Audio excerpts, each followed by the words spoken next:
மக்களே, நான் ராஜாமலை பேசுகிறேன். இன்றைக்கி என்னன்னா, நான் ஹாஸ்பிட்டலுக்கு போனேங்களா, அங்கே வந்து ப்ரைவேட் ஹாஸ்பிட்டலு தான். அந்த ஹாஸ்பிட்டலுக்கு போகும்போது அங்கே ஏற்கனவே ஒரு குழந்தை ஜுரம்னு சொல்லி அட்மிட் ஆகிருக்கும் போல இருக்குது.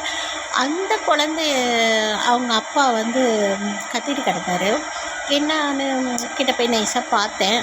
அப்பா அவர் என்ன சொன்னார்னா, பாருங்கள், ஏற்கனவே 12,000 பில்லு. நாங்கள் வந்து எல்லாமே நான் காசு கொடுத்து தான் வாங்கினேன். 12,000 மருந்து மாத்திரை எல்லாமே அதில் இருந்தாங்க.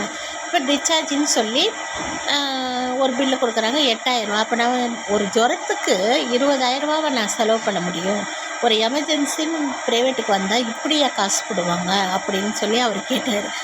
ஆனால் உண்மைதாங்க, அந்த ரமணா படத்தில் சொல்கிற மாதிரி எவ்வளோ படம் வேணாலும் தரேன் அப்படின்னு சொல்லிட்டோன்னு நினச்சிக்கோங்களேன், அவ்வளோதான், முடிஞ்சிச்சுடா சோழி அப்படின்ற மாதிரி ஆயிடுது.